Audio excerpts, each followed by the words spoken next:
오늘 제목은 사울은 제가 짧게 써놨는데요. 사울은 왜 그랬을까? 다윗은 왜 그랬을까? 입니다. 우리가 사람들을 이렇게 보게 되면요, 시작이 참 좋았는데 끝이 좋지 못한 자가 있고요. 또 시작은 특별히 사람들이 별로 신경 쓰지 않는 좀 미약한 것이었지만 끝이 아름답게 맺어지는 사람이 있습니다. 오늘 우리는 사울과 다윗을 직접적으로 비교 대조하면서 그 이유를 찾아보려고 합니다. 여러분들도 언제까지고 청년의 때로 남아있는 게 아닙니다. 청년의 때에 좋은 의미든 나쁜 의미든 여러분들이 반드시 기억하셔야 될 것이, 여러분이 결코 언제까지고 청년으로만 남아있는 게 아니라는 것을 꼭 마음에 새기시기 바랍니다. 여러분도 결혼하게 될 것이고, 여러분도 부모가 될 것이고, 여러분도 교회의 중직자가 될 것이고, 여러분도 노년의 때를 맞이할 것이고, 여러분도 반드시 천국으로 부름받는, 모든 인생이 서는 그 주님 앞에 서게 되는 그 날이 반드시 온다는 것을 기억하시고, 오늘 사울과 다윗의 차이점을 보면서 여러분들이 우리 올해, 사실 지금 발견하시는 분 계실지 모르겠지만, 지금 저는 계속해서 우리 올해 방향이었던 하나님과의 관계, 만남과 결혼, 미래와 비전이라는 거 안에서 계속해서 왔다 갔다 하면서 지금 말씀을 전하고 있습니다. 여러분들이 하나님의 말씀을 붙잡고 그 말씀이 여러분 영혼에 딱 새겨질 때, 제가 말하는 말씀은 메시지가 아니라 성경 구절을 얘기합니다. 하나님의 말씀이 여러분 안에 탁 새겨질 때에 그거는 빠져나오지가 않아요. 그게 여러분의 인생을 변화, 성장시켜 놓을 것입니다. 올해가 여러분의 미래와 비전이 아름답게 열매 맺는 그런 시작의 해가 되시기를 축복합니다. 자, 그럼 우리 바로 본론으로 들어가서요, 사울은 왜 그렇게까지 했을까요? 또 바꿔서 얘기하자면 그냥 직설적으로 왜 그 지경까지 가버렸을까요? 여러분, 처음에 성경 다 읽고 오셨으니까 처음에 사울을 기억하십니까? 아주 겸손한 자였습니다. 우리는 베냐민 집안 아닙니까?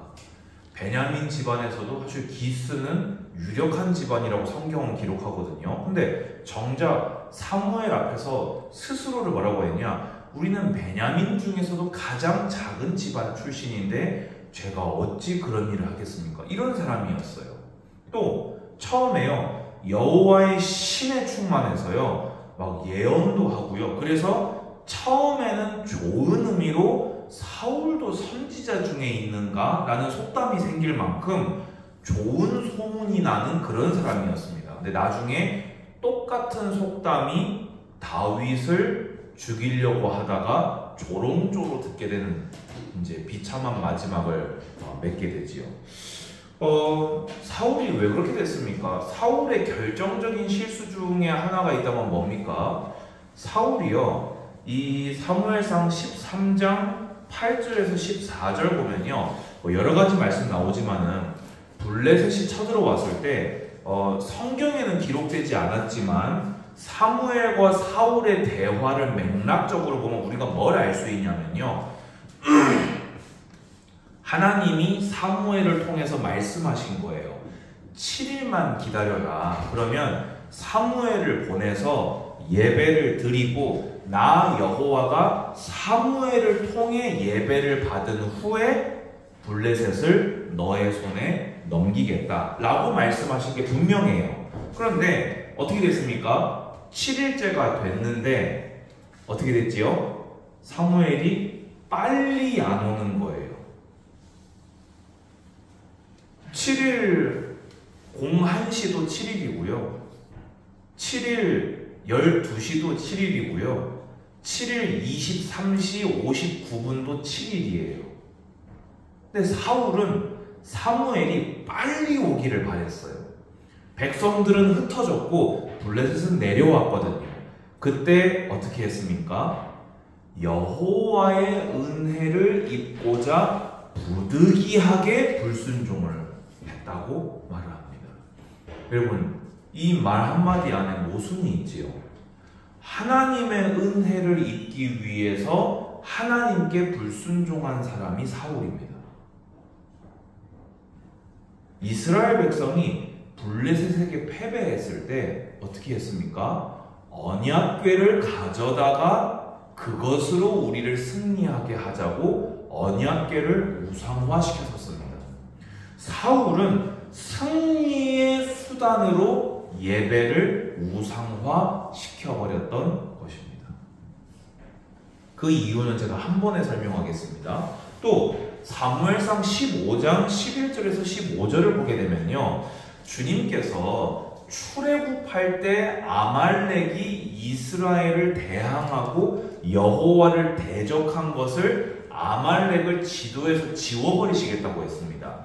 그것을 사울을 통해서 하실 마음을 먹으신 거예요. 그러니까 쉽게 얘기해서 사울을 블레셋 사건 때 버리기로 하셨어요. 그런데 아말렉을 한 번 더 맡김으로써 그에게 기회를 주셨던 거예요. 여러분, 주님은요 언제든지 기회를 주십니다. 그때 그 기회를 놓치지 마시고 믿음을 선택하시고 회개하셔서 주님께로 돌아가시기 바랍니다. 아멘. 주님은 기회를 반드시 주십니다. 근데 그럴 때 뭐라고 명령하셨습니까? 아말렉에게서 아무것도 남기지 마라. 남녀, 노, 소 모든 전리품 다 진멸하여라. 왜지요? 이 전쟁은 성전이에요. 여호와의 공의를 드러내는 징계의 전쟁이란 말이에요. 근데 거기서 전리품 취하고 있으면 됩니까? 안 됩니까? 당연히 안 돼요. 그런데 전쟁을 승리했어요. 아까는 상황이 안 좋아서 여호와께 불순종을 했고요. 이번에는 상황이 좋았어요. 근데 그때 백성들이 뭐라고 했지요? 승전을 크게 거두었는데 전리품 안 거둡니까? 라고 백성들이 말하는 거예요. 그때 사울은 어떻게 했어야 됐지요? 안 된다. 이것은 우리 것이 아니다. 주님께서 다 진멸하라 하셨으니 어떤 것도 손대지 말아라 라고 했어야 됐어요.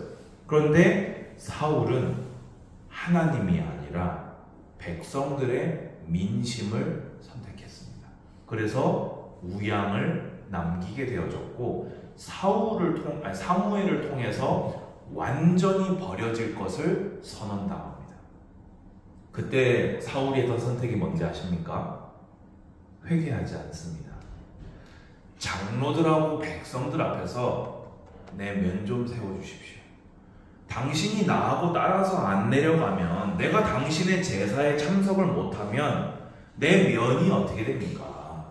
내가 왕인데, 내가 방금 승리도 했는데, 내 이름을 새긴 기념비까지 방금 세우고 나오는 참인데, 당신하고 나하고 얘기하다가 따로 가면 백성들 앞에서 내 면이 뭐가 됩니까? 라고 하고 있는 거예요.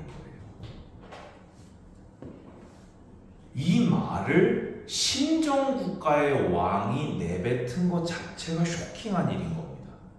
그래서 오늘 제가 제목을 좀 줄여놨지만 사울이 이 지경까지 간 거예요, 지금요. 자, 그럼 두 번째로요. 다윗은 그럼 또 왜 그렇게까지 했을까요? 여러분, 이 다윗은요, 사무엘이 이새의 집에 찾아왔을 때, 여러분 생각해보세요. 사무엘이라고 하면요, 아니 지금이야 솔직한 말로 뭐 여러분 집에 뭐 총회장 목사님 방문한다고 하면은 그래도 좀 큰일이긴 하네요. 담임 목사님도 와 있을 것이고 저도 가 있을 것이고 아니 총회장 목사님이 온다고 해도 우리가 손님 맞을 준비를 단단히 해야 되는데 이 당시 사무엘은 요즘 세상에 그런 이런 수평적인 느낌이 아니에요. 그냥 하나님이 세운 특별한 종이었단 말이에요. 근데 그 사무엘이 내 가정에 따로 찾아와서 예배를 드리겠다고 하는데 다윗은 어디 있었다고요? 형 1, 2, 3, 4, 5, 6, 7번은 사무엘 앞에 딱 서가지고 안녕하십니까 이러고 있는데 다윗 혼자 막둥이 8번째 아들 양치고 있었습니다. 그럼 다윗의 입지와 대접이 어떠했는지 대략적으로 우리는 파악이 되지요. 그런데 17장에서요 골리앗이 여호와를 40일을 조석으로 아침 저녁으로 나와서 여호와를 모독할 때 그 잘났던 첫째, 둘째, 셋째 형도 그 자리에 군인으로 나가 있었거든요. 그런데 아무도 찍소리를 못하고 있었어요. 일기토를 하자고 했어요. 나하고 1대1로 싸워서 내가 지면 너희의 종이 되겠다. 근데 이것도 나중에 거짓말이었죠. 블레셋 종 안 됐죠. 근데 너희가 지면 블레셋의 종이 되어야 한다. 이거는 분명히 사실이었을 거예요. 그러니까 일단 골리앗은 키가 2m 80이거든요. 여러분 2m 80인 사람 앞에 한번 서보셨습니까? 저는 서본 적이 없어서 이 천장이 2m 80 아닙니까 지금? 좀 더 높나요? 2m 80보다는? 대박. 응? 그죠? 그쵸? 그러면은 이렇게 올려다보고 있는 건데 내가 지금 몸이 이렇진 않았을 거 아니에요? 그럼 몸이 한 요만했을 건데 요만하고 이런 사람이 내 앞에 서 있으면 이 뒤도 안 보일 것 같거든요? 이렇게 쳐다보고 있는데 한번 이렇게 붕 하면은 반절도 잘라지지 않을까요? 못 나간단 말이에요. 죽는 거거든요. 근데 나만 죽는 게 아니고 내가 죽으면 우리나라 전체가 종이 돼요. 나만 죽고 끝나는 게 아니라 여러분 그 당시 전쟁은 뭐하고 뭐의 전쟁이었다고요? 국가 수호신들의 전쟁이에요. 전쟁에 패배했다는 것은 우리나라 신이 그 나라 신보다 열등하다는 증거입니다. 그럼 보세요. 일단 나 죽는 거 당연히 말도 안 되는 일이고 내가 죽으면 우리나라가 노예가 되고 여호와가 열등한 신이 되는 자리예요. 그래서 20만 명이 넘는 군대가 뭐하고 있었다고요? 40일 동안 아침 저녁으로 벌벌벌벌 떨고만 있었던 거예요. 심지어 이스라엘 민족 중에서 머리 위에 머리가 하나 더 있었다고 했던 사울조차도 아무리 뭐 여기 위에 머리통이 하나가 더 있어도 요거하고는 다르지 않습니까?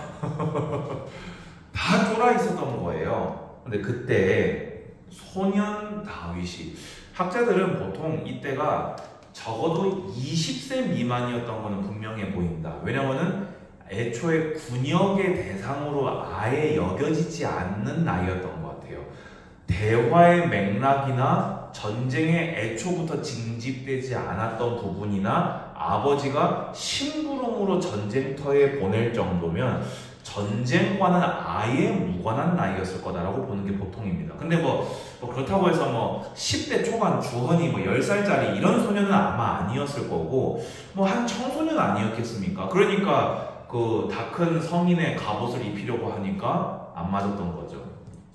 그런데 다 입 다물고 찍소리 못하고 있는데 다윗이 나와가지고 우리말로 그냥 표현을 해보자면 왜 저런 소리를 듣고 아무도 안 나가고 있습니까? 아니 저 소리를 지금 40일째 하고 있다면서요. 왜 저거를 40일이나 듣고 있는데 왜 한 명도 안 나간 겁니까? 그 이유가 뭐라고 했습니까? 다윗은요. 여호와의 군대가 모욕을 당하고 있는데 왜 아무도 안 나가고 있는 겁니까? 그때 형이 뭐라고 합니까? 네가 전쟁터에 놀러 왔구나. 네가 평상시부터 교만하고 완악했던 걸 내가 안다. 이 말이 왜 나왔을까요? 기름 부음 받을 때 밀려났잖아요. 여러분 지금도 첫째 형, 여덟째 남동생 하면요 어떻습니까? 이거 거의 뭐 삼촌이 아니라 아빠죠. 거의요. 요즘 세상에도요. 근데 그 당시 장자의 권위가 막강했던, 그리고 가장이 가족의 생사 여탈권을 쥐고 있던 시절에 첫째 형과 막내 여덟째 동생은요, 이거는 뭐 그냥 같은 선에 설 대상도 안 돼요. 그냥. 근데 첫째 형이 당연히 자기가 기름 부음 받을 줄 알았는데 둘째도 아니야. 아니 셋째만 됐어도 좀 가오가 그랬을 건데 일곱째도 아니고 막둥이한테 기름이 부어졌단 말이에요. 얼마나 안 좋았겠어요, 마음. 그런데 걷다 대고 그 막둥이가 와가지고 자기는 무서워서 찍소리 못하고 있는데 왜 40일 동안이나 안 나가고 있는 겁니까? 이러니까 이 좁은 마음에 뭐라고 많이 나갔습니까? 네 완악함을 우리가 원래 알고 있었다 이러면서 이렇게 혼을 내지요. 오늘 본문이지 않습니까? 다윗은 그때 뭐라고 합니까? 다윗이 이르되 내가 무엇을 하였나이까? 쉽게 해서 내가 못할 말 했습니까? 내가 못할 말 했습니까? 어찌 이유가 없으리까? 나는 분명한 이유가 있는 말을 한 것입니다 라고 대답을 한 것입니다. 그리고 나서는 어떻게 합니까? 진짜 골리앗하고 1대1로 싸우러 나간 겁니다. 여러분 생각해보세요. 우리가 결말을 알고 있는 사람들이잖아요, 지금요. 근데 아까 골리앗이 어떤 사람이라고요? 옆으로 이렇고 위로 이렇고, 이거를 성인도 안 된 애가 갑옷도 몸에 안 맞고 뭐 창칼도 들고 갈 그게 안 되니까 뭐 들고 갔다고요? 뭐 양칠 때 쓰는 그 막대기 하나, 돌멩이 5개, 물매 요거 하나 들고 이러고 쓴 거예요. 그러면 우리가 생각해 봤을 때, 그러니까 결말은 어차피 하나님이 하신 거니까 그냥 자취하고, 다윗은 왜 그렇게까지 했을까요? 아니 좀 말을 바꿔봅시다. 어떻게 그렇게까지 할 수 있었을까요? 이게 오늘 말씀의 포인트입니다. 자, 지금부터 집중하시기 바랍니다. 그러면 사울은 왜 그랬고 다윗은 왜 그렇게 되었냐? 사울의 삶에는요 이유가 없었습니다. 성도의 이유는 뭐여야 하지요? 하나님의 영광이어야 합니다. 아멘 하시기 바랍니다. 아멘. 적어도 사울에게 있어서 하나님의 영광은, 사명은, 하나님의 기쁨이 되는 것은 사울과는 무관했던 게 확실합니다. 여러분 생각해보세요. 인생의 꼬린 지점이 없는 사람에게 남는 건 뭐밖에 없지요? 오늘밖에 없어요. 쳇바퀴처럼 뱅글뱅글 돌아가는 오늘 말고는 남는 게 없어요. 그러면 쳇바퀴처럼 뱅글뱅글 돌아가는 그 사람에게 가장 소중한 게 뭘까요? 그 쳇바퀴가 깨어지지 않고 튼튼하고 안전하게 굴러가 주는 거예요. 상황이 좋아지는 겁니다. 상황이 안 좋아지는 것 같으니까 하나님도 도구로 막 끌고 와요. 블레셋에서 내려오고 백성은 흩어지고 에라이 예배 드리고 빨리 승리하자 이거예요. 왜지요? 하나님께 순종하는 그 꼬린 지점보다 나의 일상이 안전한 게, 안녕한 게 더 소중한 거예요. 아말렉에서 대승을 거두었어요. 그러면 하나님께 영광을 돌려야 되잖아요. 그런데 백성들의 민심이, 상황이 그걸 남기자고 하는 거예요. 이대로 만약에 하나님 말씀에 순종했다가는 상황이, 여론이 안 좋아지게 생겼어요. 나를 왕으로 칭송해줘야 되는데, 내 일상이 지켜져야 되는데, 하나님 말씀에 순종했다가는 뭐랍시오? 이 백성들에게 불만이 남겠네. 그러니까 하나님도 버려버리는 거예요. 왜냐? 사울에게 이유는 의식주였거든요. 내 일상이 보존되는 거였거든요. 내가 잘 먹고 잘 사는 것만이 이유였어요. 왜입니까? 비전과 미래가 없는 사람이었던 거예요. 그러니까 아까 얘기했잖아요. 하나님이 자기를 버리겠다고 하시는데 뭐 했다고요? 장로들하고 백성들 앞에서 면 살려달라고 했다니까요. 저는 그 부분 딱 읽으면서요, 확실하죠. 사울은 하나님과 화목할 마음이 없구나. 하나님께 예쁨 받고 하나님의 기쁨이 되고 하나님께 칭찬 듣고 싶은 마음 자체가 아예 없구나. 사울의 관심은 온통 백성들과 장로들에게. 여러분, 올해요, 여러분 생애 이유가 하나님으로부터 응답되시기를 주님의 이름으로 축복합니다. 생애 이유가 없는 사람은요, 조금씩 하나님과 상관없는 상황에 맞는 선택들을 해나가다가 결국에는 하나님과 완전히 척을 지는 선택을 하려고 합니다. 근데 두 번째로요, 다윗은요, 소년이었지만 이유가 있는 사람이었어요. 여러분 잘 들으세요. 다윗도 기름 부음 받았고요, 사울도 기름 부음 받은 사람이었어요. 그런데 다윗은 기름 부음 받은 그 날로 삶의 이유가 나는 신정국가 이스라엘의 왕이 될 사람이다.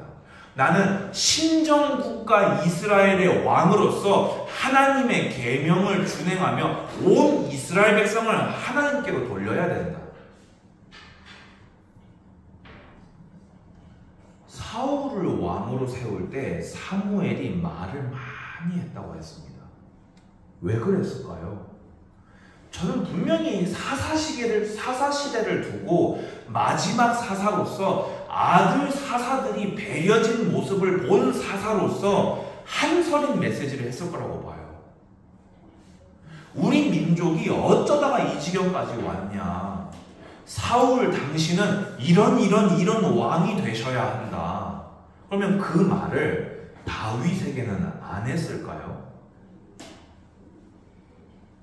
나중에 다윗이 사울을 피해서 누구에게 도망갑니까? 사무엘에게 도망갑니다. 다윗은요, 기름 부음 받은 날 이후로 삶의 이유가 딱 생긴 거예요. 사명, 하나님의 영광, 하나님의 기름 부음, 하나님의 택정하심. 그게 다윗을 움직이는 이유가 됐던 겁니다. 그러니까요, 다윗은요, 상황은 최악이었어요. 자기가 꼼짝도 못하는 형들도 벌벌 떠는 상대였어요. 자기는 성인도 안 된 소년에 불과했어요. 상대는 골리앗이었습니다. 우리는 골리앗이 너무 친숙하잖아요. 아기 때부터 들어온 이야기라서요. 근데 진짜로 여러분, 사각 링 위에 창칼 하나씩 쥐어주고 골리앗이랑 둘이 서 있다고 생각해 보세요. 거기에 여러분 가족들 목숨 담보로 잡혀 있는 상황이라고 생각해 보세요. 이렇게만 해도 이야기 달라지죠. 다윗이 느낄 프레셔는 그거하고 비교가 안 되는 프레셔예요. 근데 다윗은요, 조금도 주저하지 않고 내가 어찌 이유가 없으니까 하고 나아갔습니다. 여러분 잘 들으십시오. 오늘 저는 이 얘기가 하고 싶었던 거예요. 이유가 있는 사람은요, 상황을 뚫고 나아갑니다. 구질구질한 변명 안 합니다. 그래서요, 내가 그래서 그런다고 이걸 안 해야 됩니까? 라는 말을 하지, 이렇고 부득이하여서 이런 말 하나님한테 안 합니다. 내가 왜 이유가 없으리까 하고 그 상황을 뚫고 주님을 의지해서 주님의 영광을 향해 나아갈 뿐입니다. 자, 그럼 여기서 여러분들께 이제 이 질문이 하고 싶었던 겁니다. 여러분은 삶의 이유가 무엇입니까? 여러분 살아야 할 이유가 나와 계십니까? 여러분 오늘 이 예배를 드리면서 정말 생각해 보셔야 됩니다.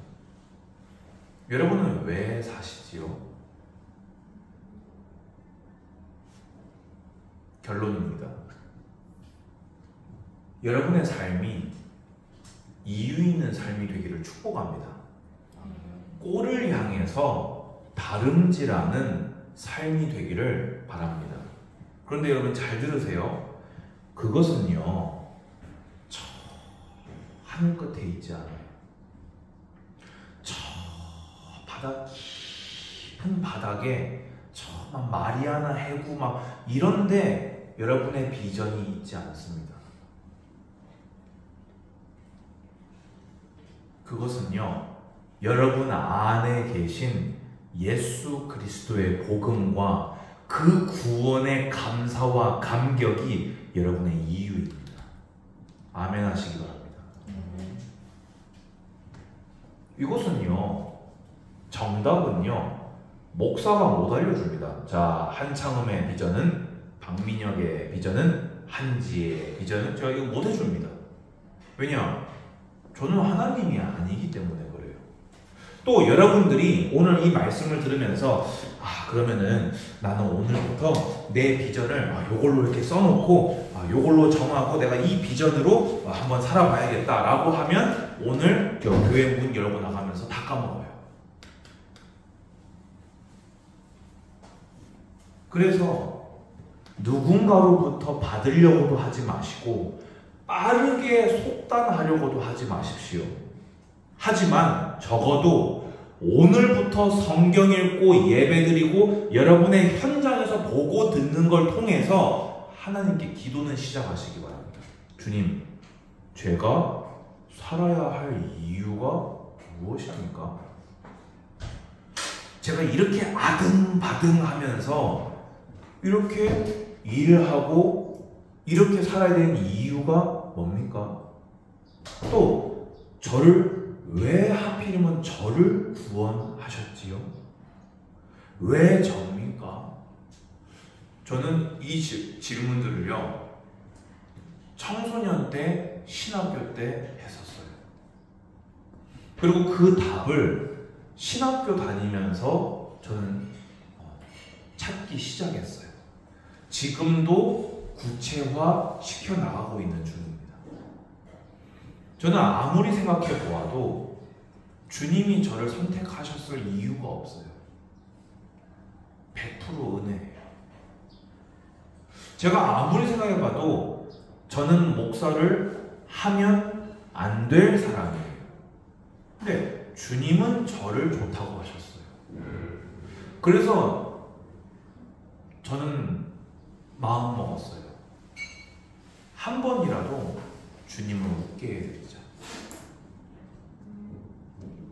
나라도 주님을 웃게 해드리자. 주님을 기쁘시게 해드리자. 마지막에 심판대 앞에 섰을 때, 와, 잘했다. 너 정도면 아주 잘했다. 칭찬 듣자. 이게 저의 꼴입니다. 이게 제 이유입니다. 이거를 위해서는 뚫고 나갈 것입니다. 주님이 감당할 수 있는 은혜를 저에게 내려주실 것입니다. 오늘 다시 한번 여쭙습니다. 여러분의 이유는 무엇입니까? 2023년 올 한 해 그 이유가 여러분에게 시작되기를 주님의 이름으로 축복합니다. 주님 감사합니다. 오늘 사울의 몰락도 보았고 다윗의 시작도 보았습니다. 아버지 하나님, 우리 청년들이 이유가 없어 하나님을 떠나가는 자 되지 않게 하여 주시고, 어떤 역경과 환난이 있다 할지라도 그 모든 걸 뚫고 주님께로 나아가는 이유 있는 삶이 될 수 있도록 복을 내려 주시옵소서. 예수 그리스도 이름으로 기도드리옵나이다. 아멘. 아멘.